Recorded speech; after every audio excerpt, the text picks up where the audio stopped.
mer grignote la terre, elle emporte bien plus que du sable. Des maisons, des champs et des vies entières disparaissent. Ces vestiges racontent l'histoire tragique de l'érosion côtière, une réalité qui bouleverse des communautés entières vivant sur le littoral depuis la nuit des temps. En Afrique, le littoral ouest est l'un des plus dynamiques et vulnérables au monde. Face à cette urgence, le programme WACA RESIP, West Africa Coastal Areas Resilience Investment Project, déploie des solutions concrètes pour renforcer la résilience des zones côtières et améliorer les conditions de vie des populations.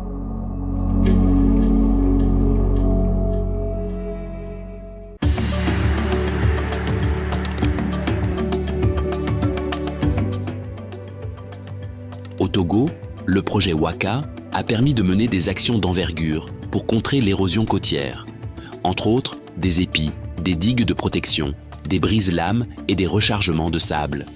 Ces infrastructures protègent désormais des milliers de ménages contre les risques d'érosion.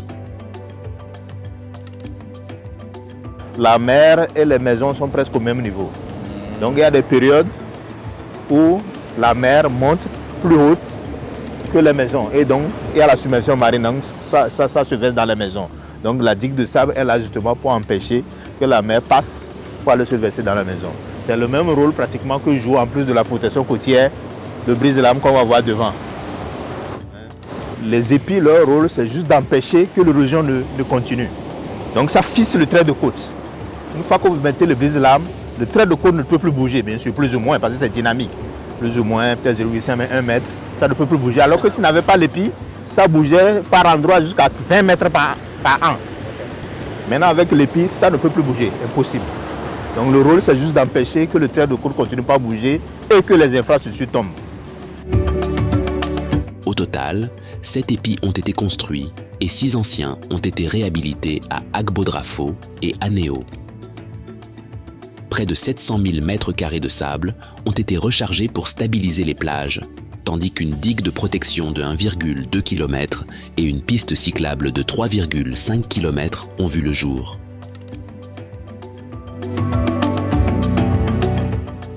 Outre le Togo, le Bénin a également obtenu des résultats probants dans le cadre du projet WACA. Ces avancées témoignent de l'engagement et des efforts déployés à tous les niveaux. Ici, des ouvrages comme des épis perpendiculaires et des brise-lames ont freiné l'avancée de la mer, redonnant jusqu'à 200 mètres de plage dans certaines zones comme la commune de Grand Popo. Nous avons repoussé l'océan sur près de 200 mètres et sur une longueur de 5,3 km.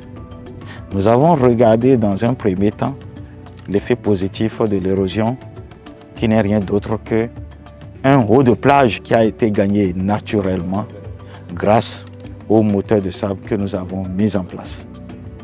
Les 3,7 km que nous avons visités, dont le niveau du haut de plage, la hauteur du niveau de haut de plage était variable, nous permet de différencier ce qui est naturellement gagné et ce qui a été réalisé physiquement par le projet WACA. Sur le site de Gbekone, dans la commune de Grand Popo, des travaux sont en cours pour renforcer la berge face à l'érosion côtière. Ça, c'est l'ouvrage que nous avons à construire. Ça fait environ 780 mètres, 790 mètres. Ceci, c'est le tapis inférieur qui doit permettre de protéger cette zone-là et empêcher que l'érosion n'avance. Pour rappel, la berge n'avait pas cette forme il y a 3 ans ou 4 ans. C'était un truc linéaire, tout droit comme ça. Mais avec le courant, on a constaté que le sable qu'on avait déposé à l'occasion des travaux d'urgence que WACA nous a permis de réaliser en 2020, le sable qu'on avait déposé avait commencé par partir, de sorte que la ligne de berge a changé de forme et a commencé par se creuser ici. D'où l'intérêt de cet ouvrage qui a été prévu en enrochement, on va le voir maintenant, qui est prévu pour protéger la berge et empêcher qu'une embouchure ne se crée encore sur cette partie. Parce que si ça arrivait, c'est que tout le village, à partir de ce point jusqu'à Avlon, jusqu'à l'embouchure actuelle, va être isolé de la ville de Grand Popo. Et c'est pour éviter ça que nous sommes en train de faire les travaux. Ces travaux ont profondément amélioré le quotidien des populations riveraines, qui ont repris sans crainte leur activité. Tous ces endroits ont été dévastés par la mer. Elle a chassé les habitants de ces lieux. Mais grâce au programme WACA, qui a permis de retenir un peu la mer, nous sommes maintenant un peu plus libres.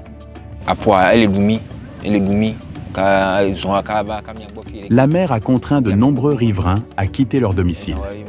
Grâce au projet WACA, un travail a été fait pour freiner l'avancée de la mer, ce qui nous permet de continuer à vivre ici et de rester libres aujourd'hui. Pour cela, nous remercions le projet WACA.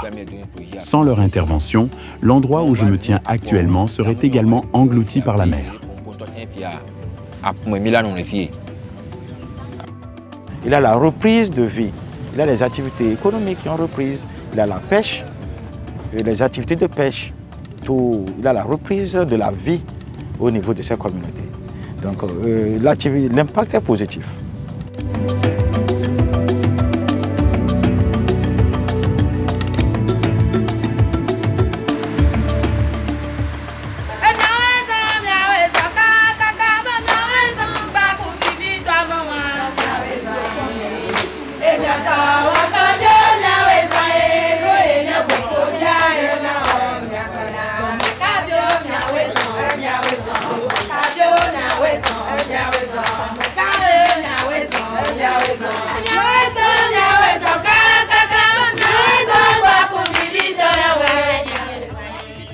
Au-delà des travaux de protection côtière, le programme WACA met un point d'honneur à soutenir les communautés avec des activités économiques durables. Au Togo comme au Bénin, des initiatives d'activités génératrices de revenus ont permis aux communautés locales de renforcer leur résilience et de participer eux-mêmes à la protection des écosystèmes. À côté de cette lutte contre l'érosion côtière, le projet a aussi œuvré dans la lutte contre l'érosion de la biodiversité. Et dans cette lutte, le projet a accompagné 9 aires communautaires de conservation de la biodiversité, au sein desquelles nous avons encore du potentiel en ressources biologiques, que ce soit animales ou végétales. Pour réussir cette lutte contre l'érosion de la biodiversité, le projet a opté pour le financement des communautés riveraines aux aires communautaires de conservation de la biodiversité. Alors, pour réussir la protection des ressources naturelles au niveau de ces aires, comme je le disais, le projet a financé des activités génératrices de revenus dans divers domaines. Pisciculture, maraîchage biologique, production de biofertilisants, transformation de noix de palme en huile végétale et autres dérivés, transformation de manioc en gari et autres dérivés.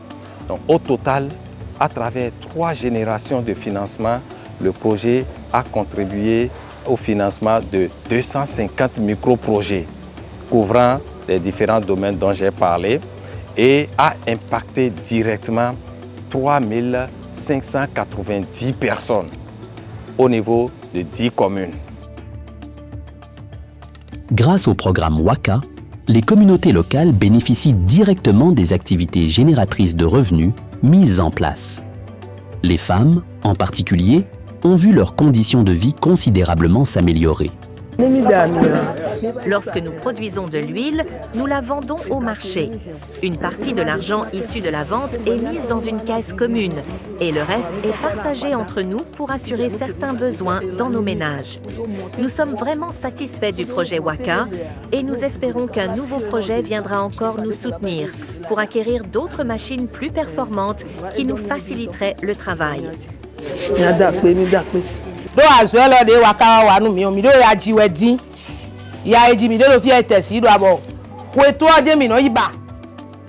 La visite de la délégation du programme WACA est une immense joie pour nous. Avant, on éprouvait des difficultés pour faire le feu. On allait couper les arbres dans les mangroves pour en faire du charbon. Mais depuis les premiers accompagnements du programme WACA, beaucoup de choses ont changé. Nous avons arrêté de couper les mangroves. Nous remercions le programme WACA pour l'accompagnement.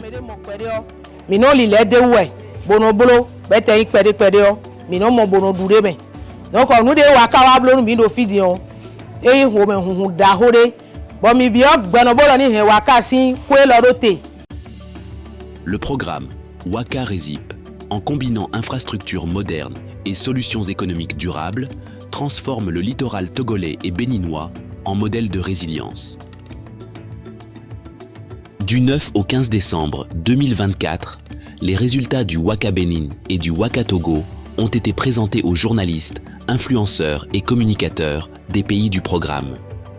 Cette mission, organisée pour mieux faire connaître les acquis et impacts du projet, a pleinement satisfait les participants. En tant que Mauritanienne, je suis simplement ébahie par le travail effectué au Bénin et au Togo.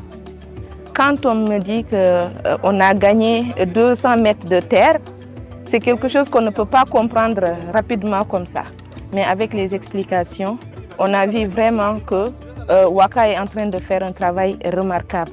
WACA change le mode de vie des populations par les AGR avec l'économie, le développement. Les femmes aujourd'hui qu'on voit, c'est des braves femmes qui font tout le travail pour avoir une vie plus saine. Donc, franchement, nous voulons que WACA continue et persiste, pas seulement en Mauritanie, mais partout dans le monde. Parce qu'avec ce que WACA fait pour la résilience côtière, c'est un travail qui nécessite d'être tout le temps accompagné. Je suis ébahi. Je suis ébahi, très surpris par ce que j'ai vu en termes de réalisation au Bénin et au Togo. Moi, je suis créateur de contenu, je viens du Sénégal. Je ne savais pas que dans la zone ouest africaine, qu'il y avait une telle mobilisation des pays autour du projet WACA pour pouvoir protéger le littoral ouest africain, des infrastructures vraiment balèzes avec beaucoup d'investissements dedans, mais aussi l'intégration des populations dans ce travail. Et je suis vraiment ébahi et c'est pour cela que je suis pas déçu de ce voyage. Et je compte bien en parler, partager cette expérience, mais aussi suivre ce qui se fait au Sénégal.